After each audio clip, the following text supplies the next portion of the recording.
Okay, nyongera okubeera nga tembabuuzako buli omu gyasinzidde okubeera nga ate agoberera Fahad Pro UG omuweerezaawo era nga wendya okubeera nga tekutuusako embeera yonna yonna nga bwetambula mu bitundu by'eggwanga ebyenjawulo. Video ojja kubeera nga ate ogiterako ekigawo like nga sharingirako abalala wansi mu comment section ojja kubeera nga ate osulaku comment ko just in case ngwenda kyewandagadde okubeera nga ate oyogerako. Of course kuki byogenda okubeera nga ate olaba mu video. Njagala okujjukiza nti guno omwaka ogenda kubeera mulalamuko era nga nsinzidde wano okujjukiza nti guno gwenyigenera omwaka ogwa 2025 gw'omwaka ogenda okubeera mu official nominations mu bagenda okusinziira okubeera nga ate balonda baani abagenda okwesimbawo ku bukulembeze ku mitendera egy'enjawulo okubeerera ku president n'addaka oba MPs ba LC ebintu bwe bityo bavaawo. Guno gwenyigenera omwaka ebibiina eby'enjawulo bigenda kubeera nga tebisimbawo abantu ab'enjawulo era nga buli munnakibiina ali ku bunkenke owa NUP agaha babakulu banampakaadi aba NRM bagamba oba banampakaadi aba DP. So era guno gwennyini omwaka campaign wezigenda kubeera nga teziggulwawo officially ndowooza mwezi gwa November December watyawo November campaign zijja kubeera nga tezitandika naye muganda wange omuliro gwatandise dde okukwata era nga bwenjogera ssaawa eno waliwo olutalo lwabaluseewo ndowooza lwatandise olunaku lwa jjo wali ku Twitter omukulu oba mutabani w'omukulembeze w'eggwanga lino Uganda Muhoozi Kainerugaba era nga ono yaduumira amagye gonna mu ggwanga lyattu Uganda munnaye yagenze ku Twitter ye n'abako olutalo lwatandika era nga olutalo luno yalusimbudde n'abeera nga ate alutwala butereevu ku mukulu Bobi Wine. Waliwo tweet gye yataddeyo era nga tweet eno etambudde nnyo actually njirabyeko ne ku Al Jazeera njirabyeko ne ku CNN njirabye buli wamu wonna yataddeyo tweets nnyingi nnyo naye nga esinza okubeera ey'amakulu ennyo esinza okubeera nga ate etambula egamba bweti Kabobi knows that the only person protecting him from me is my father. If Mzee was not there I would cut off his head today. Akato kategedde nti omukulu Robert Kyagulanyi Ssentamu omukulembeze w'ekibiina kya NUP senga tabadde kitaawe wa mukulu Muhoozi Kainerugaba omwami president w'eggwanga lino Uganda amanyikiddwa nga Mwami Museveni senga tabadde ye senga Bobi Wine omutwe omukulu yagugjeeko dda era nga Bobi Wine olwalaba posti eno n'agamba waayi kamere nga ate njiteeka ku mikutu gyange wano nyongera okubeera nga ate neekubira ku ndu era nga yawandiisa ebigambo n'agamba nti the threat by Museveni's son who leads the Uganda's military to behead me is not something I take lightly, given that many have been killed by him and his father, and considering their several attempts at my life. I refuse to be intimidated by the cowardly regime the world is watching. Kakati nomunaye byone bigenda maaso side ezo yo omukulu yalabudde Bobi Wine n'amugamba nti gwe senga tabadde kitaawo ekyamazima omutwego n'alibadde nagugjeeko dda. Tebakomyawo olutalo lweyongeddeyo era ng'olunaku lwaleero omukulu ataddeyo ne tweet endala n'agamba I'm tired of these tweets. Police arrest Kabobi immediately, hold him until you bring him to me. Agambye alagidde abakulu ba police babeere nga tebakwata Bobi Wine ababeere nga te bamutwalira oba babeere nga tebamukwatirawo paka nga mutuuseeko. Bikyagenda mu maaso era nga teyakomyawo yalumbaganye ne bodyguard we omukulu amanyikiddwa nga Eddie Mutwe era nga yamuwandiikidde obubaka n'agamba nti Eddie Mutwe simanya yakuza kitwe era nga kasiza n'agamba nti Eddie Mutwe okumanya talina makulu tasobola kubeera nga ate oba tali wathe kubeera nga ate asobola n'okukwata briefcase ye nti Eddie Mutwe nga bw'ali awo tasobola kubeera nga ate akwata ne briefcase y'omukulu. So ebintu bino bikyagendera ddala maaso era nga olunaku lwaleero omukulembeze Robert Kyagulanyi Ssentamu avuddeyo n'aba ku press conference gy'akola era ng'alina ebigambo by'aweereza omuliro era ng'era kubeera nga tebikuzanyira osobola okubeera nga ate owulira biki byagenze mu maaso side ezo. Gwe just weekumire bwekumizi wano nakutegeeza negamba nti guno gw'omwaka gugenda kuba mulalamuko mwaka gwa byabufuzi mwaka mulalamuko era nga just gwe tuula wenyweze subscribinga bw'obanga wali tonakubeera nga ate otwegattako ka notification bell kakoneko kajja kubeera nga tikako alert nga buli naba ndese video nze ngenda kubeera nga ate nkuwa buli kimu kyonna detail ku biki bino byonna ebinaba biguddewo mu ggwanga lyattu Uganda mpaka wali mukadde ak'okulayira ani analayira omutuufu tuula kalira ngenda kubeera nga byonna mbikutuusa kansukubeere nga tenkutirawo omukulu abeesobodde okubeera nga ate ayogera mu press conference olunaku lwaleero omukulu Robert Kyagulanyi Ssentamu oluvannyuma kumawona amawulire amalala mangi gyo temubaawo. Ensonga ya Muhoozi teyagambye nti ajja kunsalako omutwe. Okutiisaatiisa okwo si kutwala nga kya bulijjo kuba mmanyi nti omuntu y'omu yakulira okuwamba abantu baffe bangi tebaddangamu kulabika. Omuntu y'omu yenyigira mu kutulugunya omuwandiisi w'ebitabo Nakingu gwe bayita Kakwenza Bukira Basajja ye kennyini era n'avaayo ne yeewaana.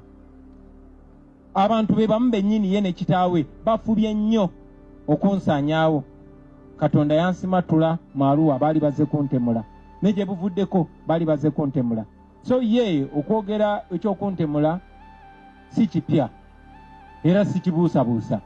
Naye njagala omugamba nti simutya nga bwe sitya kitaawe, ate oba sitya sitaani mukama waabwe. Kati bo lwaki mbatya? Kye Katonda yatukuuma. So tetubatya, muli baddembe okukola kyonna kyonna temusobola, naye temusobola tutta tumalawo. Bwe mba nga nkyali mulamu nja kubabeerera kizibu, ate bwe naafa nja bafuukira kizibu nnyo. Kati njagala mumanye nti nze ng'omuntu sibatya n'omulundi n'ogumu. Tubiraba byawandiika, tulinze jasi lunaku lwanakwata emmundu aziteeke wali agame naye gwe Kabobi kiki naye awo tujja okakasira obusajja be. Naye kati n'ekirala weebale nnyo mukulu nyanzi kubajjukiza mbeera magere awo. Biseera byange by'eddembe mbeera Busaabala, biseera byange by'okuweereza mbeera wano. Bwe mba nkyadde bwe siba wa Nambooze ojja kunsanga wa Zaake, ojja kunsanga wa Lubongoya, ojja kunsanga wa Musisi, mbeerayo. So tetubatya bannaffe. Bambuuza ku nsonga ya M7 okulagira poliisi eggyewo police bond, newankubadde police bond eri mu mateeka. Ekyo kikulaga obutawa amateeka kitiibwa. Bo balowooza ge mateeka. Mu M7 amanyi ali waggulu w'amateeka, mutabani we buli lwanywamu alowooza ye mateeka, n'ebirala ebifaanana bwe bityo. Ekyo kibalaga nti tulina okwerwanako tuggyewo effugabbi eryo. Otherwise tugenda tusebengerera mpola tuuke n'ekiseera nga Museveni aggyewo n'agamba mukyalawo wuwe. Singa tetwerwanako okubikyusa tubyogera nga basaaga n'ebijja kubaawo. Bambuuzizza ne ku violence oba okulwanagana n'empisa ensiwufu eziri mu music industry. Ne bannanga temunnanyiigira bayimbi, mwebuuze kivaawa. Si gwe mulundi ogusoose nga bakozesa abantu basooka kukozesa bakakoza mutale ne bakozesa bakitata baganda baffe babadde mikwano gyaffe. Zebula Mando bamukozesa ne bamaliriza bamutemudde. Sobbi kyali waffe twazanyanga naye panchi bamukozesa bamaliriza bamutemudde. Kati bakozesa abaana mbalaba banoonya mu ghetto, bakozesa batapinga mu bwavu bwo ne bakozesa. Naye ng'oluvannyuma lwa byonna bagenda kusaanyaawo. Ekikulu tebayiga. Kati bambi Museveni bukyanga mulabye basipapa naye tebayiga. Ekyennaku buli gwe bakozesa abalowooza bwanjawulo kwolwo. Kati okuva we navaayo nga nvudde mu music industry bo balowooza baagala creating. Mwalaba kye bakola muganda waffe Ssaanya, ne bamukozesa okukonjera buli kimu, naye amazima bwe gali mpiso.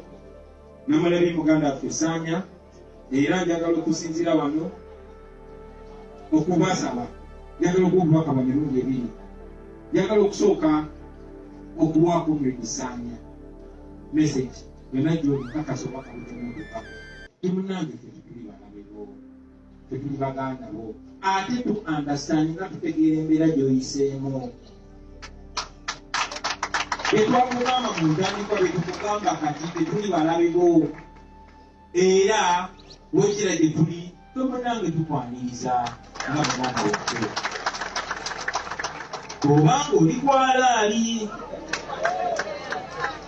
njagala okweba bafuusoja nalabye nga akasanya agamba otyayo ku kitebe bafuusoja bagamba bajja kunsalaasala.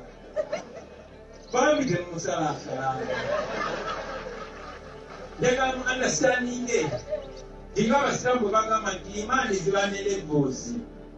Kati oyinza okuba nga gwe levo yo muba nga imaani yo erikaali okusinga eyasana. Tomunyiigira kuba yesi imaani kaali. Wabula mukwateko nayanyumire.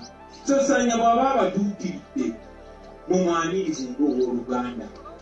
era mumugulirewo emiryango gyammwe naye temusooka kugulawo gwa mu kisenge naye musooke mugulewo eby'omudiiro mumwanirize mumubudaabude kuba akyetaaga bali tebamwagala bamaze omufunamu kyebaagala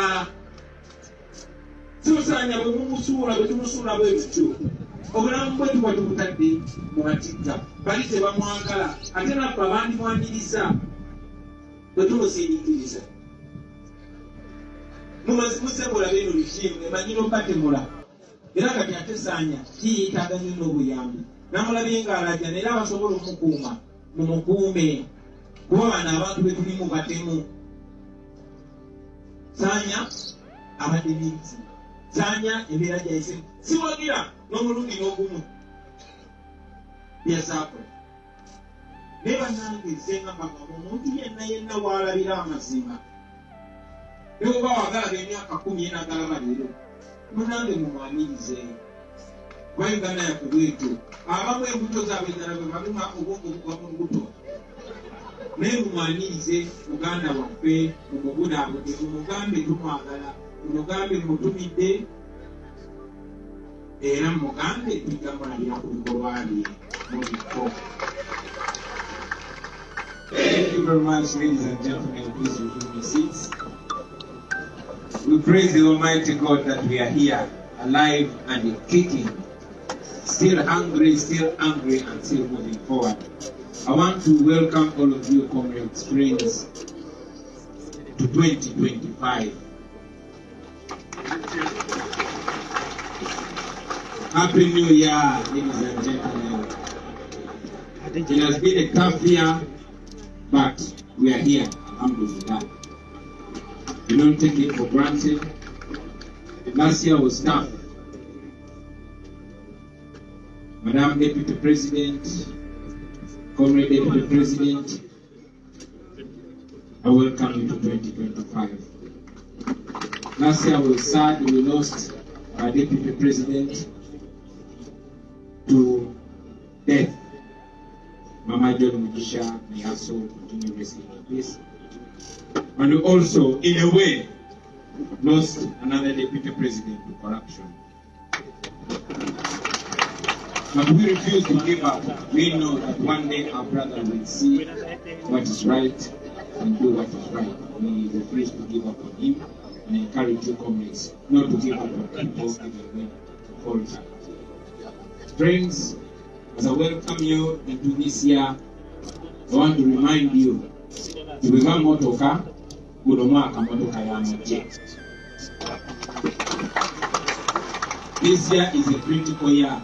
Many people have called it an election year. Allow me to define this year. I think this year should be referred to as a revolutionary year. This year, ladies and gentlemen, is different. This year is a turning point, or can be a turning point if you choose to make it a turning point. This year, friends, we are presented with yet another opportunity to end the 40-year-old slavery that we are grappling with. Throughout the history of Uganda, the people of Uganda have always been presented with an opportunity to define their destiny, an opportunity to build a country that makes sense to them and their posterity. It has happened in different turns of our history. You all remember that in 1962, we were presented with an opportunity to build a new country, like all other countries. Unfortunately, many of those countries took an opportunity that we did not. In 1962, our mothers, when they were young, our grandfathers and grandmothers celebrated and jubilated because finally the rule of foreigners, of aliens, of whites was coming to an end, and their own children were taking charge of their destiny. Uganda was being handed over to Ugandans by the British. There were celebrations, there was dancing, there was party everywhere, because they believed that a new dawn had descended on Uganda. Uganda. Unfortunately, just only after 4 years, chaos ensued. 1966. We disintegrated again. We backslid again. And crime came back. Death came back. It went on until 1971, when once again, when Amin took over, there were celebrations everywhere. My old man used to tell me that that was one of the happiest days after Amin took over. There was happiness, there was new hope. Everybody thought that yes, it was a chance to start again. Just like we missed the opportunity in 1962, very few years after Amin took over, the crime and wailing returned. The suffering, the torture, the killing returned. Another missed opportunity. It went on for 8 years until 1971, when Ugandans came together in Tanzania, Moshi, and had the Moshi Conference. They united and formed the Uganda National Liberation Front. And together, they defeated Idi Amin in 1979. So in 1979, when Amin fell, there was celebration everywhere. There was belief that yes, now, this is a turning point. It was an opportunity to start again, to build Uganda again, to smile again, to dream again. It did not take even 2 years. We descended into mess again. Disagreements, violence, chaos, another missed opportunity. In 1981, Mokote took over, and we dared to hope again. We said maybe now this time things are going to be different. I mean, Dr. Bote is a doctor and he's experienced. He's been there before. He led the nation to independence. So now that we have him again, maybe it's going to be better. So Ugandans dreamed again. Unfortunately, following the chaos of the 1980 elections, General Museveni and his friends, they started killing. They started maiming people. They started plundering. Pain and tears came again. But because Museveni had promised our people that he was fighting for fundamental change, he was fighting to return the rule of law, to stop election rigging, and yes, he justified that fight, claiming that the 1980 election was rigged. Our fathers and mothers and elders followed him. They trusted him. They believed him. They sacrificed everything they had. More than 500,000 people were killed. But our people were willing to sacrifice even more for a new Uganda that they had been dreaming of since 1962. And yes, in 1986, when Museveni took over, there was celebration. Some of us were young, but we saw the celebration. We saw a new dream. Those that had run into the diaspora, into exile, came back again, hoping that this time, this was the deal. In any case, this is the struggle that all Ugandans had partaken into. There was new hope. Especially when Museveni stood on the footsteps of Parliament and said that the problem with Uganda in particular and Africa in general are the leaders that overstay in power. Our parents believed that indeed here was a solution. It has been 40 years. 40 years of pain, 40 years of tribalism, 40 years of corruption, 40 years of killing, 40 years of genocide, especially in northern Uganda. Another missed opportunity. Ladies and gentlemen, I've taken time to go through this history to show you that there has always been an opportunity. Unfortunately, we've always missed that opportunity.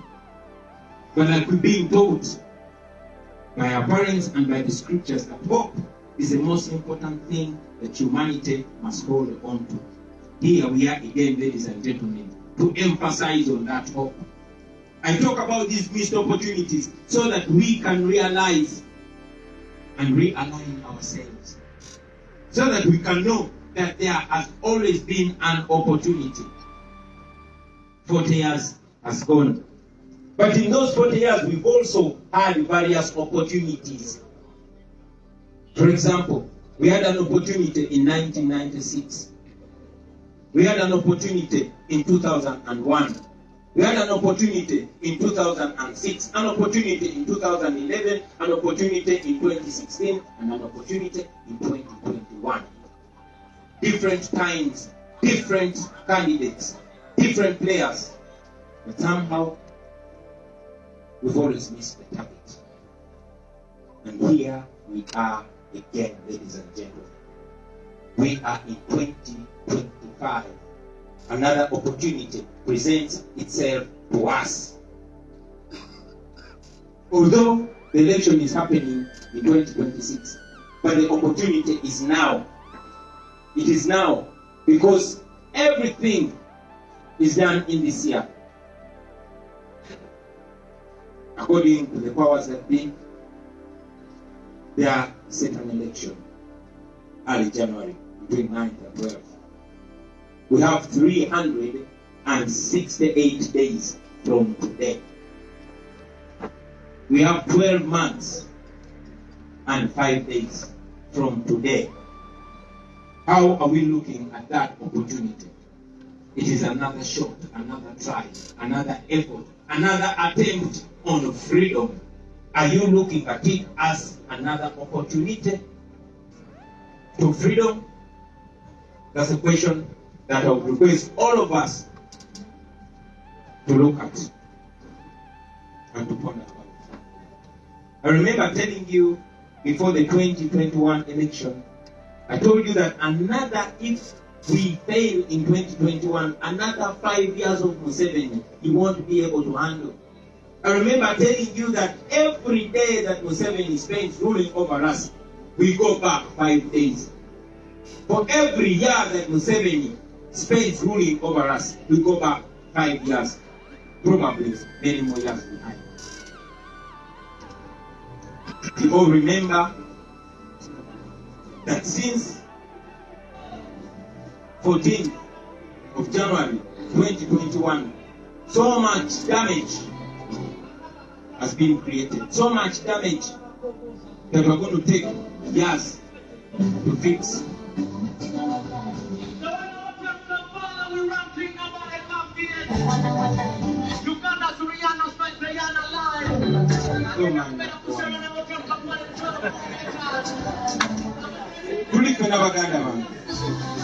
So I want you to know that since January 14, 2021, every day you, the people of Uganda, lose 27 billion. Since January 14, 2021, we lose 27 billion to corruption. 27 billion is stolen. Every day, not every week, not every month, every day. That's a total of 10 trillion. And this is according to the IGG, a government employee who could be losing more. But according to the IGG, we lose 10 trillion in corruption. That means we lose 27 billion every day. That means in 5 years we lose 50 trillion. Have you come to think about that? 5 years of Museveni, we lose 50 trillion. Now, let me break it down a little more. According to the regime, government spent 42 billion to build Kawempe Referral Hospital and 37 billion to build Kirundo Hospital. So if we are to build a Kirundo Hospital or a Kawempe Hospital. Abalungi abatuuliriza era abatulaba olunaku olwaleero tuchaddeko ewa Sheikh Ashraf Dembe. Sebo nsanyusa okubalaba amannya agange ye Sheikh Ashraf Dembe akola ku bizibu by'enjawulo. Omuntu singa aba alina ebirwadde tumusomereddwa, tumuwa amazzi ga lukuya nga bw'obadde ogalaba, tugenda abantu ku kyoto ne twokya emizimu emibi egibabaamu n'okulomba edduwa. Abantu singa abeera ng'ali wano atuuse sobola okumulombeera edduwa ne waba bw'aba atatuuse nga mpadde amannya ge naye ng'ali wala neetaase ennamba yange yeeno eri 0707763711 nammwe bannyinaffe abali ebweru oyagala okuba nti oyagala okulombera ku ddwa ng'olina ebizibu viza zibuze amaka gakolongotana sente zikola zimpita mu ngalo ojja kumpeereza ekifaananyi kyo n'amannya go ebyo byokka bijja kummala nja kukulombera edduwa ojja kutereera olunaku olusembayo mu mwezi mba n'edduwa eyawamu ffenna n'abalwadde bange abakadde n'abapya. Salaamu alaikum warahmatullahi wabarakatuh.